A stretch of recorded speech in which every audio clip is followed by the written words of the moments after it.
بسم اللہ الرحمن الرحیم۔ معزز خاتم حضرات، السلام علیکم ورحمۃ اللہ وبرکاتہ۔ شریعت کا یہ اصول ہے کہ بلا وجہ کسی کو سزا نہیں دی جا سکتی۔ یہی ہمارے آج کے حدیث کے سبق کا موضوع ہے۔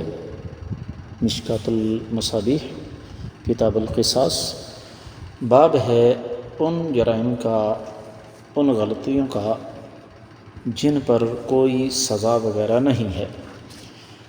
3522ویں حدیث کتاب میں اور 13ویں ہے باب میں۔ الفاظ سماعت فرمائیے گا۔ وعن ہشام بن عروۃ عن ابیہ ان ہشام بن حکیم رضی اللہ عنہ مر بالشام علی اناس من الانباط وقد اقیموا فی الشمس وصب على رؤوسهم الزیت فقال ما هذا؟ قیل يعذبون في الخراج فقال هشام أشهد لسمعت رسول الله صلى الله عليه وسلم يقول إن الله يعذب الذين يعذبون الناس في الدنيا، رواہ مسلم۔ معزز خاتون حضرات، یہ حدیث صحیح مسلم میں ہے۔ تفصیلی حوالہ آپ کی خدمت میں رکھنے لگا ہوں۔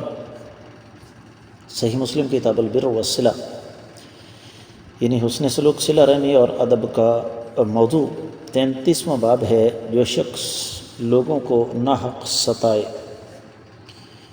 2613ویں حدیث ہے عبد الباقی کی ترقیم کے مطابق، اور شاملہ کی ترقیم کے مطابق 6660ویں حدیث ہے۔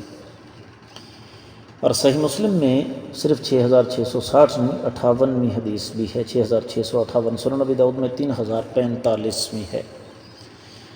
ترجمہ اس حدیث کا کچھ یوں بنتا ہے کہ سیدنا ہشام بن عروہ اپنے والد محترم سے روایت کرتے ہیں کہ ہشام بن حکیم شام میں انباط نامی قوم کے کچھ لوگوں کے پاس سے گزرے جنہیں دھوپ میں کھڑا کیا گیا تھا۔ ان کے سر پر زیتون کا تیل ڈالا جا رہا تھا، اور انہوں نے پوچھا یہ کیا معاملہ ہے؟ بتایا گیا کہ انہیں خراج یعنی ٹیکس کی عدم ادائیگی کی وجہ سے سزا دی جا رہی ہے۔ تو ہشام نے فرمایا میں گواہی دیتا ہوں کہ میں نے آقا علیہ الصلوۃ والسلام کو فرماتے ہوئے سنا ہے کہ رب کائنات ان لوگوں کو عذاب دے گا جو دنیا میں لوگوں کو ناحق سزا دیتے ہیں۔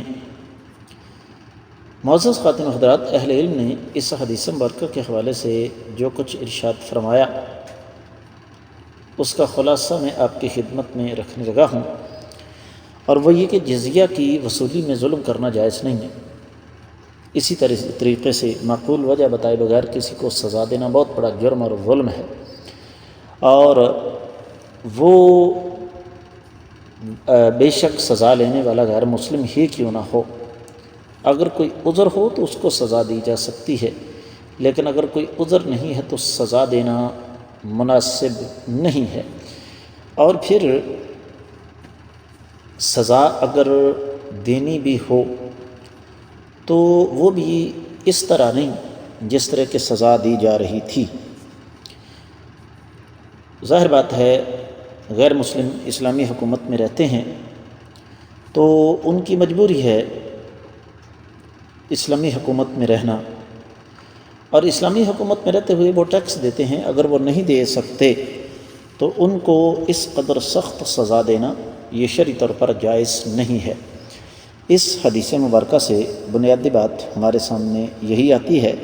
میں امید کرتا ہوں کہ آپ کو یہ حدیث اچھی طرح سمجھ آ گئی ہوگی۔ اس کے ساتھ ہی آج کے سبق سے اجازت دیجیے۔ السلام علیکم ورحمۃ اللہ وبرکاتہ۔